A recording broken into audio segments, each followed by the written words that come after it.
Pemirsa, sepertinya keluarga diplomat Arya Daru Pagayunan belum puas dengan kesimpulan yang diambil polisi.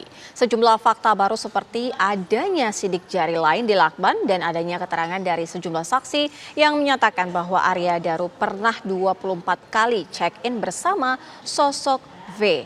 Lantas akan kemana kasus ini berujung?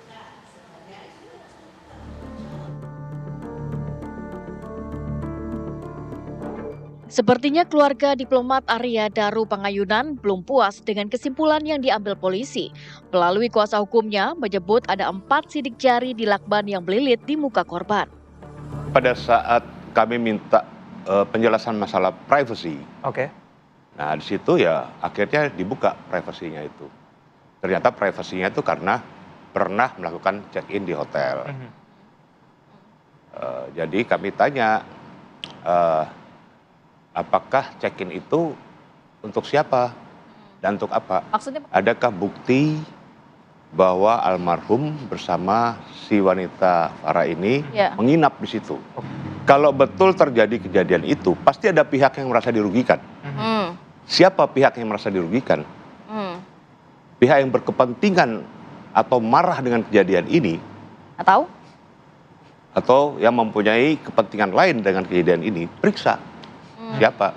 Jadi ada 4 sidik jari, 1 yang bisa teridentifikasi, 3 tidak. Saya tanya, kenapa yang 3 tidak bisa? Katanya rusak oleh karena faktor cuaca. Jadi saya sampaikan, mana mungkin kalau rusak dalam tempus dan lokus yang sama oleh faktor cuaca, kenapa almarhum bisa terbaca, yang lain tidak? Nah, setahu saya kalau yang namanya sidik jari itu yang paling mudah didapat itu adalah apabila pada tempat-tempat yang keras seperti plastik atau apa gitu itu mudah didapat. Yang susah adalah apabila dia melekat pada tempat-tempat yang lembut. Nah, kemudian untuk membuktikan susah tapi bisa sebenarnya. Bisa, tapi gini Pak, untuk mendeteksi suatu sidik jari itu Pak, itu caranya kan gini Pak, ini melekat di situ ya. Kemudian itu pasti nanti diambil pakai serbuk, kemudian dipakai lem gitu, kemudian dilihat gambarnya kan. Nah, gambarnya ini nanti kira-kira ini sidik jari tengah ini atau apa, bisa kelihatan dari situ, dari polanya. Tetapi untuk mendeteksi apakah ini identik dengan yang siapa orang itu tadi, itu minimal ada 12 titik harusnya Pak. 12 titik baru bisa ini dinyatakan identik dengan itulah. Kalau cuma di bawah 12 itu nggak bisa kita anggap itu identik. Tak hanya itu, luka memar di sejumlah bagian tubuh Arya juga tidak bisa dijelaskan penyidik.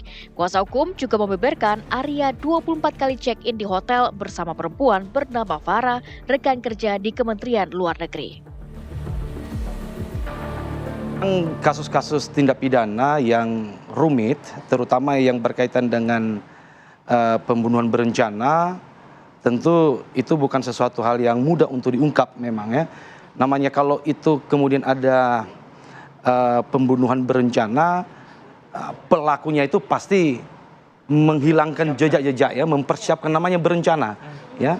Berencana sebisa mungkin tidak bisa terungkap siapa pelakunya. Nah, ini memang sesuatu yang tidak mudah untuk diungkap ya. Nah, tentu untuk sampai ke tahap seperti itu, nah informasi yang disampaikan oleh tadi keluarga atau kuasa hukum, kalau tadi disampaikan penyelidik juga sudah melakukan pemeriksaan, ya seharusnya harus lebih diperdalam, ya diperiksa apa hubungannya antara F atau dengan siapa gitu ya. Jadi sebisa mungkin diperiksa orang-orang paling dekat dengan si korban. Nah, tujuannya apa? Untuk mengetahui aktivitas korban ini sebelum meninggal dalam beberapa bulan, beberapa tahun ini seperti apa. Seperti diketahui, Arya Daru ditemukan tewas dengan kondisi kepala terlilit lakban di rumah kos yang terletak di Menteng, Jakarta Pusat. Tim TV One mengabarkan.